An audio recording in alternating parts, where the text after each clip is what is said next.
साथ ये जो दोनों झूठी सरकारें दिल्ली वालों का ड्रामा बना करके अपने चुंगल में फंसाती हैं, हारून भाई आए और उनका पर्दाफाश करें। आप लोग जोरदार तालियां बजाएं।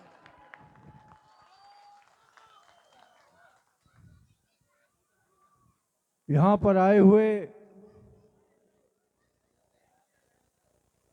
मेरे बुजुर्गों, मेरे भाइयों, मेरी बहनों और नौजवान साथियों और मंच पे बैठे हुए तमाम सम्मानित कांग्रेस पार्टी के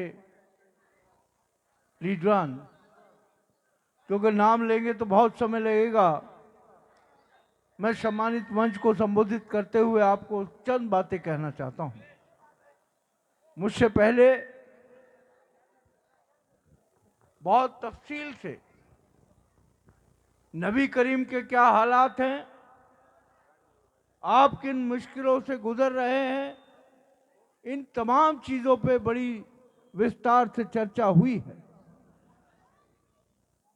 मैं बल्ली महाराज असेंबली के तमाम लोगों का, भाइयों का, बहनों का, नौजवान साथियों का, बुजुर्गों का एहसान हमेशा मेरी जिंदगी पे रहेगा जब तक मैं जिंदा हूं। 5 मर्तबा एक ही कांग्रेस पार्टी के झंडे के नीचे मुझको जिता के यहां से भेजा है। आज ये मेरा 8वां चुनाव है और आज भी यही तिरंगा, यही हाथ का निशान और यही सोच और विचारधारा के साथ मैं आज तक जुड़ा रहा हूं, क्योंकि सियासत में रंग बदलते हैं। लोग जहां ज्यादा हरी घास होती है वहां भागने की कोशिश करते हैं। बहुत सारे लोग दिल्ली में शेर दिल्ली बन गए, लेकिन जब दिल्ली वालों के मसाइल आए तो अरविंद केजरीवाल के सामने मुंह खोलने की हिम्मत नहीं। उन्हीं में से एक विधायक आपका भी है। 10 साल वो आपकी विधायकी करते रहे और आपको मालूम है 1 साल में 10 करोड़ रुपए एमएलए फंड मिलता है, तो 10 साल में कितने मिले? 100 करोड़। आप ये हाल देखिए इन गलियों का। बहता हुआ सीवर है, टूटी हुई सड़कें हैं, पीने के लिए गंदा पानी है, और जो हमारे कारखानदार यहां पर हैं या दुकानदार हैं वो किस तरीके से जूझ रहे हैं अपनी जिंदगी को संभालने के लिए। आज कोई भी आता है डराने की कोशिश करता है, चाहे वो पुलिस हो, कॉरपोरेशन हो, फैक्ट्री डिपार्टमेंट हो। अभी तोता भाई ने आपसे कहा, जो आपका विधायक है जब काम हो जाता है तो वो कहता है मैंने कराया, और जब लोग मशीनें सर पे लेके यहां से जा रहे थे बेबसी के आलम में, उस वक्त कांग्रेस आपके साथ खड़ी थी। ये तमाम लोग जो मंच पे हैं, सामने हैं, सब साथ खड़े थे और यहां सीलिंग बंद कराई थी। और बहुत सारे लोग जो उस समय गए होंगे,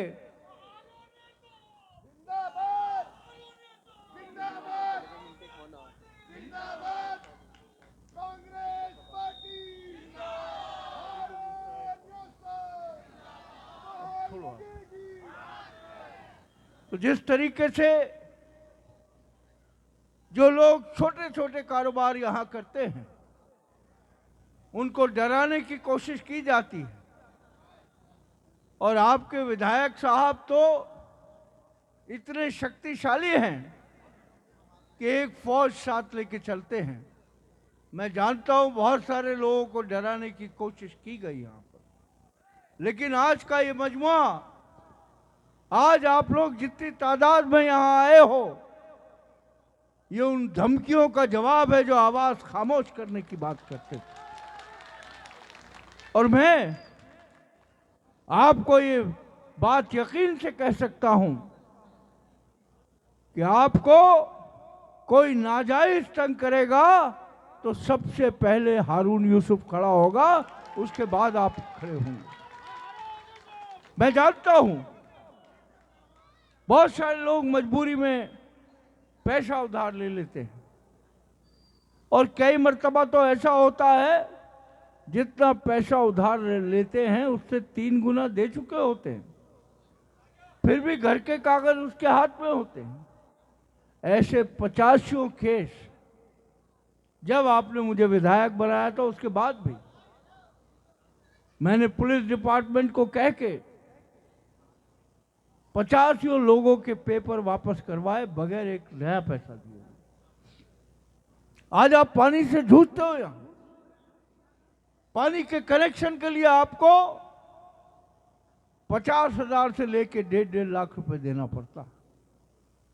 और जो कारिंदे यहां घूमते हैं आम आदमी पार्टी के, और जब वो चलते हैं तो ऐसा लगता है कि गांव में गब्बर सिंह आया है, क्योंकि इस शहर को गांव बना दिया 10 सालों में। आपको याद होगा प्रेम नगर में पानी की बड़ी कमी थी और मैं यहीं आया था आपके पास। प्रेम नगर लक्ष्मणपुरी में पानी की शिकायत काफी हद तक दूर करने का प्रयास मैंने किया। आज आपकी गलियों में गुच्छे हैं पानी की लाइन। अरे भाई चौक, आज गुच्छे हैं आपकी गलियों में पानी की लाइन के। छोटे छोटे बच्चे, बुजुर्ग कई बार गिर जाते हैं वहां पर। कोई 2 व्हीलर लेके जाता है तो गिर जाता है वहां पर। मैं आपको यकीन दिलाता हूं, मैं ये तो नहीं कह सकता कि 100% ठीक हो जाएगा, लेकिन ये दावे के साथ कहता हूं कि 80% से ज्यादा आपकी समस्याओं का समाधान पहले 2 साल में कर दिया जाएगा। आज मुझे एक अजीब बात पता चली कि गलियों के सीवर, बहता हुआ पानी जो हमारे दुकानदार भाई हैं या कारखाने जिनके हैं, वो इसलिए किया जा रहा है कि एक पूरा गिरोह है, एक पूरा गैंग है जो आपकी जमीनें हथियाने के चक्कर में यहां घूमता रहता है। और वो सोचते हैं कि ये तंग आके घर छोड़ के चले जाएंगे या दुकान छोड़ के चले जाएंगे। मैं आपको विश्वास दिलाता हूं, इन तमाम चीजों से राहत दिलाने में जितनी अल्लाह ताला ने मुझ में ताकत और सलाहियत दी है, उस ताकत का मैं भरपूर इस्तेमाल करूंगा। आज दिल्ली का वातावरण और देश का वातावरण जो हो गया है, हम ऐसे इलाके में रहते हैं कि 2 घर में हिंदू भाई रहते हैं और 2 घर के अंदर मुसलमान भाई रहते हैं। आज हमको जिंदा क्या चीज रख सकती है? आपसी भाईचारा और मोहब्बत। और इस मुल्क में एक मुनज़्ज़म साजिश हो रही है कि किस तरह एक धर्म को दूसरे धर्म से लड़ाया जाए, एक जाति को दूसरी जाति से लड़ाया जाए, ताकि जो मफाद प्रस्त लोग हैं वो अपनी रोटियां सेक। लेकिन एक आवाज है इस हिंदुस्तान में, वो आवाज है राहुल गांधी की जो नफरत के खिलाफ लड़ाई लड़ रहा है। वो आवाज राहुल गांधी की जो 4000 किलोमीटर कन्याकुमारी से कश्मीर इसलिए चला कि लोग किस दिक्कत और परेशानी में। और आज आपके लिए, मेरे लिए, दलितों के लिए, अल्पसंख्यकों के लिए, पिछड़ों के लिए, बहनों के लिए, माओं के लिए, बेरोजगार नौजवानों के लिए इस देश में एक ही आवाज है राहुल गांधी की, जो आंखों में आंखें डाल के मोदी को भी ललकारता है और आंखों में आंखें डाल के अरविंद केजरीवाल की भी सच्चाई सामने लाते हैं। ये वो दिल्ली है जिसको हमने 15 साल में सजाया और संवारा था।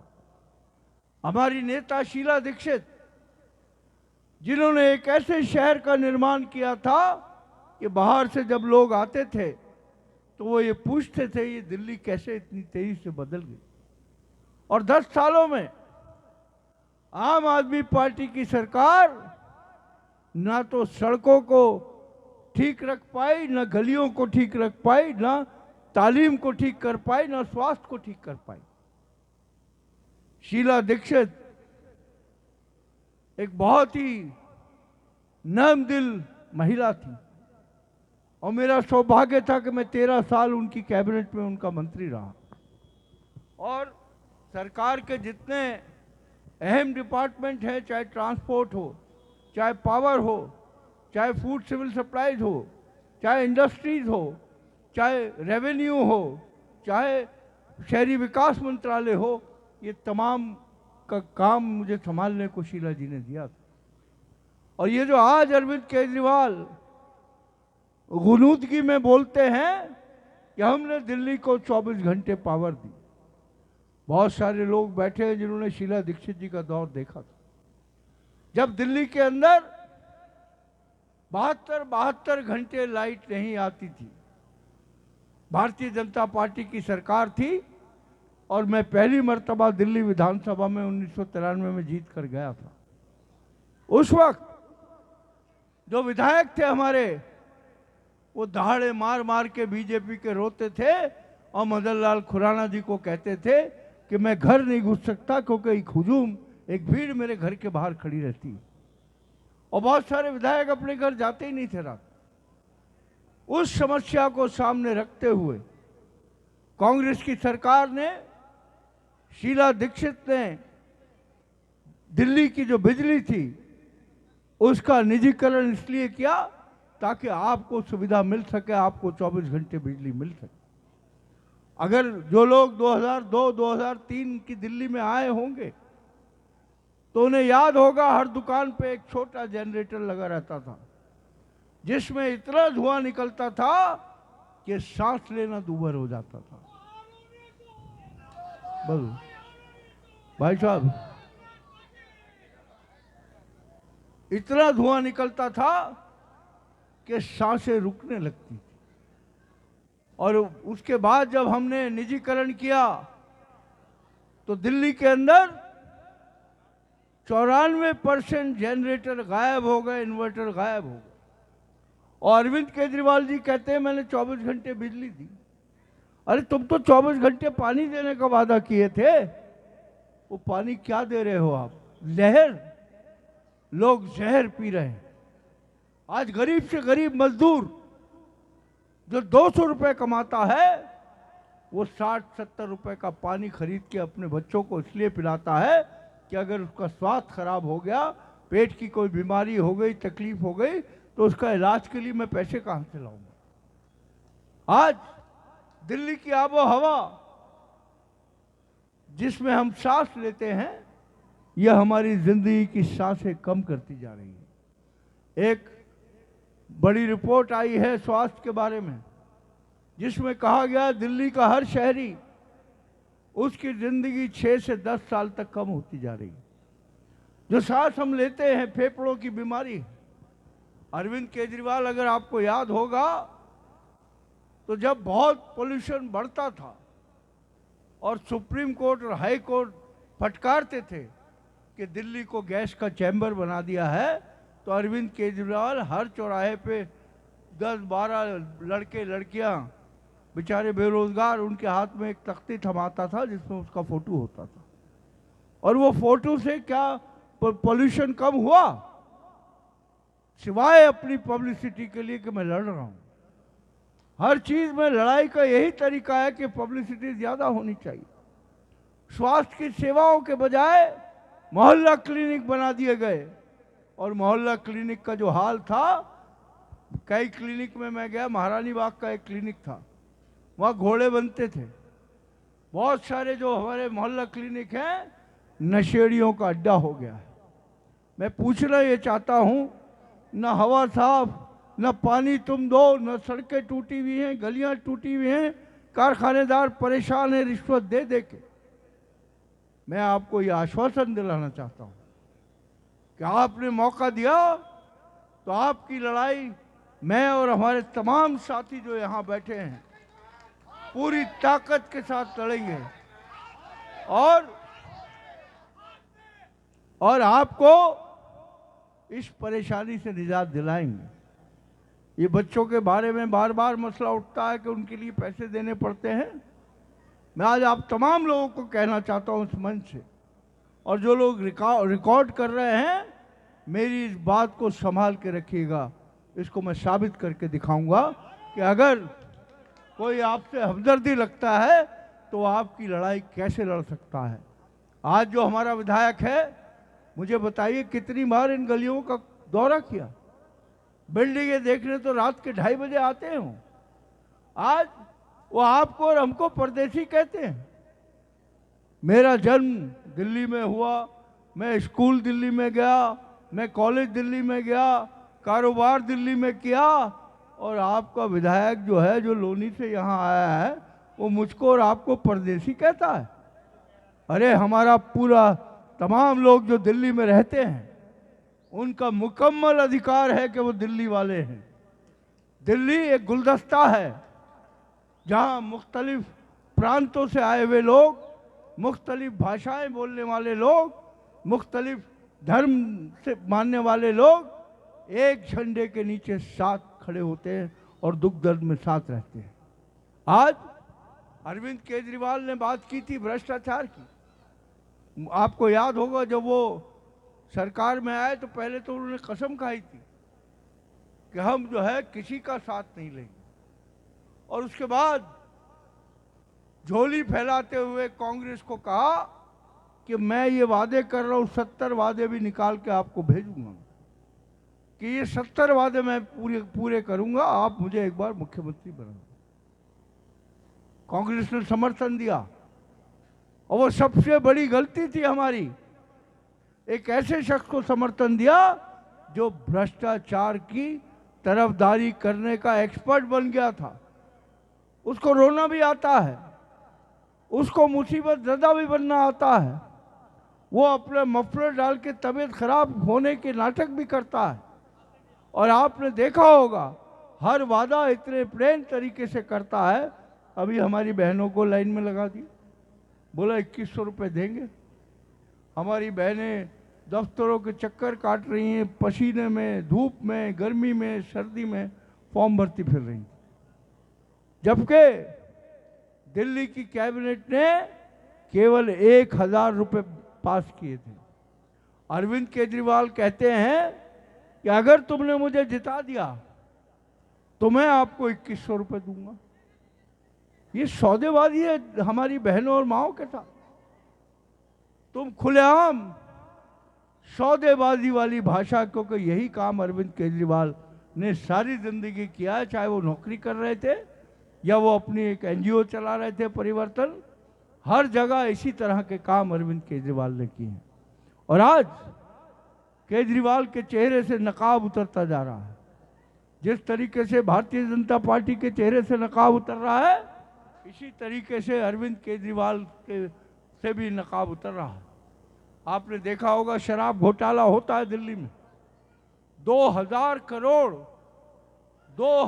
करोड़ रुपए का घोटाला कर जाते हैं, शीश महल बनवा लेते हैं। ये वो व्यक्ति है जो दिल्ली में जब आया था तो कहता था ना गाड़ी चाहिए, ना लाल बत्ती चाहिए, ना सिक्योरिटी चाहिए, 2-3 कमरों के मकान में रहूंगा। आज 16 कमरों वाला शीश महल बना के बैठ गए। दिल्ली में जब लोग कोविड से तरस रहे थे, मर रहे थे, उस समय अरविंद केजरीवाल का महल तैयार हो रहा था। दिल्ली में ऑक्सीजन के लिए लोग जिस तरीके से घूम रहे थे अपने रिश्तेदारों के लिए, आप सब ने उस दौर को भी देखा है। जिस तरीके से हमारे लोग जो दूसरे देश के प्रांतों से यहाँ आए, चाहे यूपी हो, बिहार हो, झारखंड हो, उत्तराखंड हो, नेपाल से लगता हुआ बॉर्डर हो, वो किस तरीके से, किस हालत में दिल्ली छोड़ के यहाँ से गए थे कि पैरों से खून टपक रहा था और सांसें ली नहीं जा रही थी।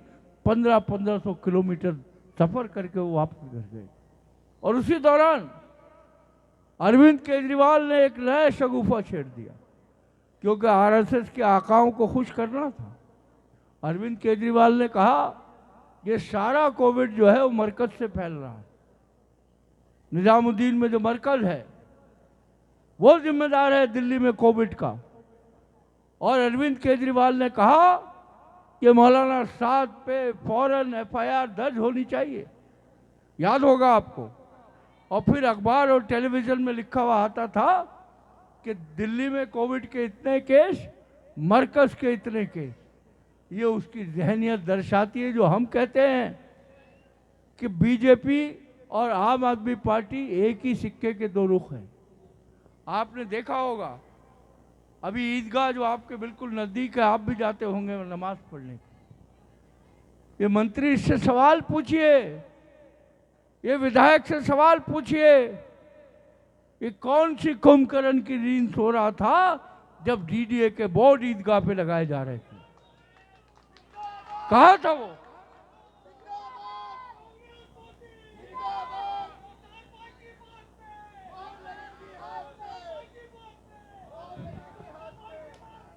उस समय कहा था आपका विधायक जो कहता है मैं आपके लिए मर मिटूंगा, जब से चुनाव आया वो मर मिटने आ गया। 10 साल तक होश नहीं आया।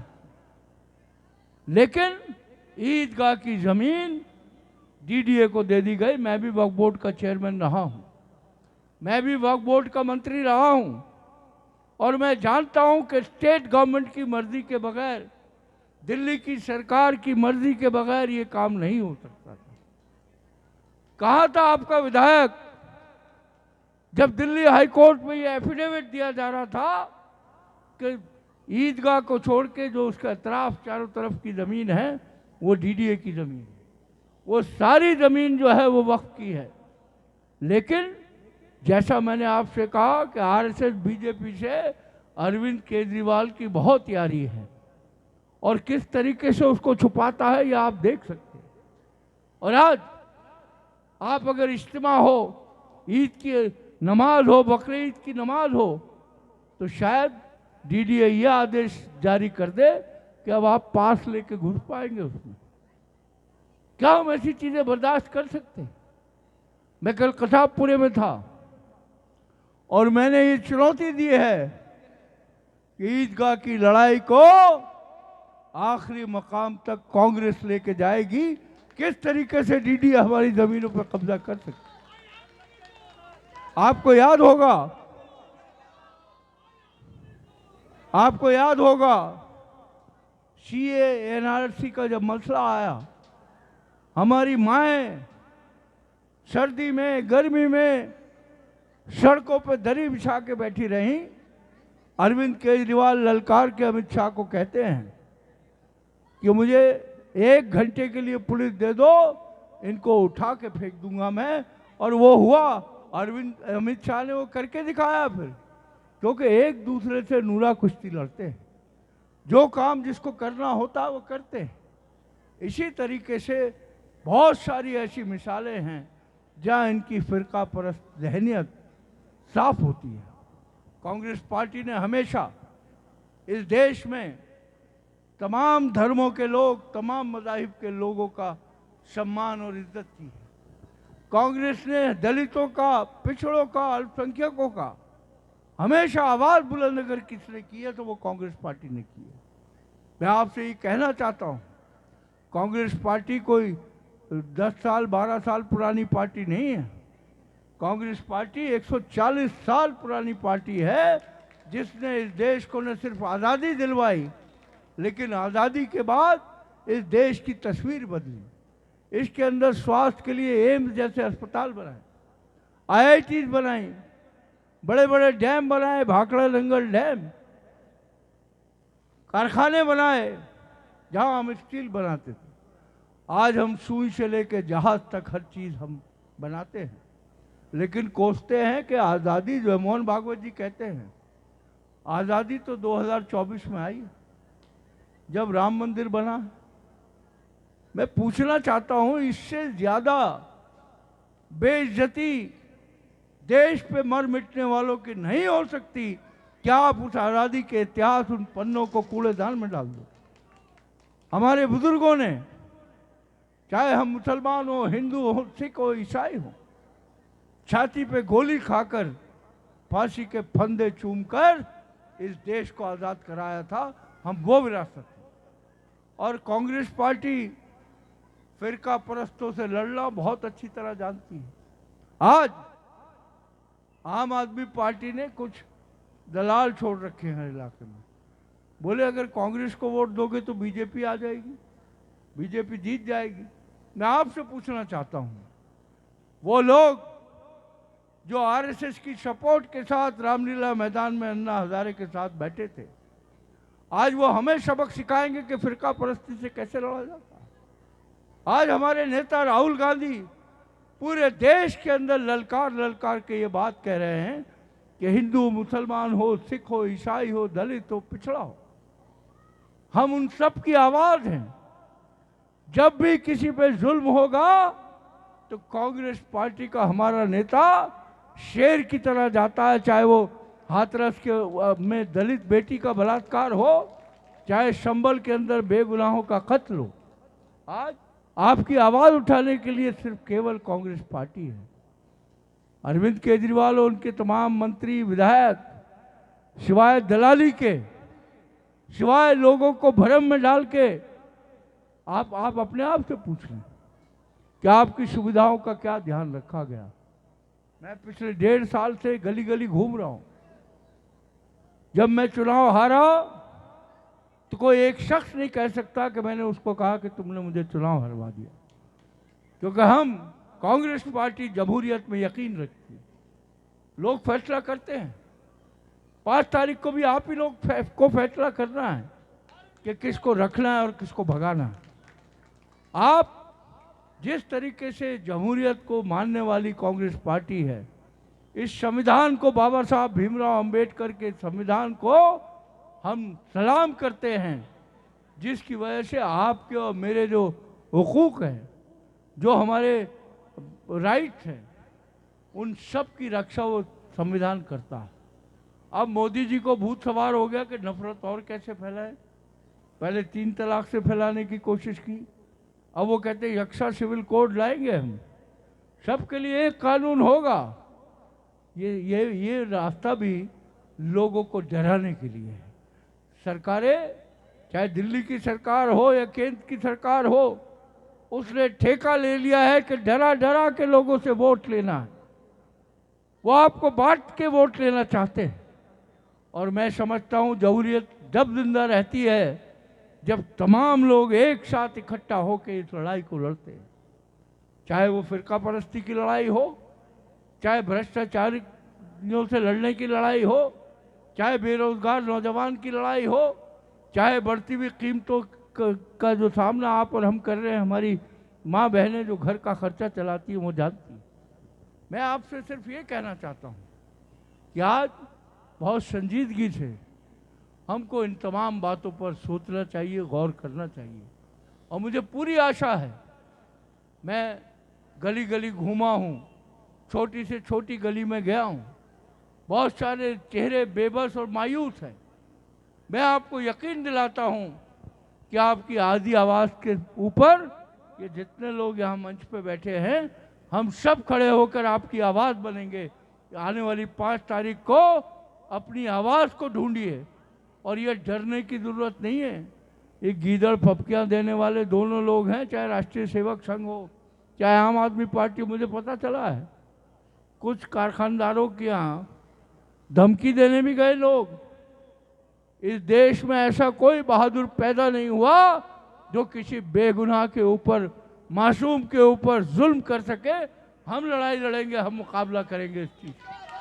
मैं आखिर में आप सबका दिल की गहराइयों से शुक्रिया अदा करता हूं और ये डर निकाल के फेंक दे अपने दिमाग से कि कोई आपका कुछ बिगाड़ सकता है। अगर आप सही रास्ते पे हैं तो चाहे कारखाने में आपकी समस्या हो, गली में समस्या हो, चुने हुए नुमाइंदे इसी चीज़ के लिए होते हैं कि आपकी लड़ाई लड़ें। जब यह सीलिंग हो रही थी, 6 घंटे के अंदर वो मसला हल हुआ। उसके बाद कोई एक शख्स का फैक्ट्री बंद नहीं हुआ है। मैं आखिर में आप तमाम लोगों का बेहद शुक्रगुजार हूँ कि आप लोग थोड़ा सब्र कीजिए और पूरी ताकत के साथ 5 तारीख को हाथ के निशान पर कांग्रेस को जिताइए। कांग्रेस पार्टी है जो जिंदगी बदल सकती है, कांग्रेस पार्टी है जो संवेदनशील पार्टी है। कांग्रेस पार्टी है जिससे शीला दीक्षित निकली थी। कांग्रेस पार्टी है जिससे हम निकले हैं। आज कांग्रेस को मजबूत करने की जरूरत है। उस आवाज को मजबूत करने की जरूरत है जो पार्लियामेंट से लेकर सड़कों तक ललकार कर बात करते हैं कि हिंदुस्तान के लोगों को छू नहीं सकते। फलस्तीन आपको याद होगा, गाजा में जिस तरीके से बेगुनाहों का कत्लेआम हुआ, कोई आवाज नहीं उठाया, जबकि हिंदुस्तान की पॉलिसी रही कि हम हमेशा फलस्तीन के साथ रहेंगे, चाहे कांग्रेस की गवर्नमेंट रही हो या वाजपेयी जी की रही हो। लेकिन आपने देखा होगा एक लफ्ज नहीं निकला। लेकिन प्रियंका गांधी एक बैग टांग के जाती है पार्लियामेंट में जिस पे फलस्तीन लिखा होता है और वो पिक्चर पूरी दुनिया में वायरल होती है। ये कांग्रेस पार्टी है जो हम सब के लिए लड़ती है। मैं अपने तमाम साथियों का दिल की गहराइयों से शुक्रिया अदा करता हूँ, जिस हिम्मत और ताकत के साथ हम सब ये लड़ाई लड़ रहे हैं। और आप सब जब हमारे साथ हैं तो मैं समझता हूँ कोई भी लड़ाई ऐसी नहीं है जिसको जीता ना जा सके, जहाँ फतह ना पाई जा सके। इन्हीं अल्फाजों के साथ बहुत बहुत शुक्रिया। जय हिंद। अब मैं अनिल मेहरा जी से कहूँगा वो स्वागत करें। रामलाल बंसल जी।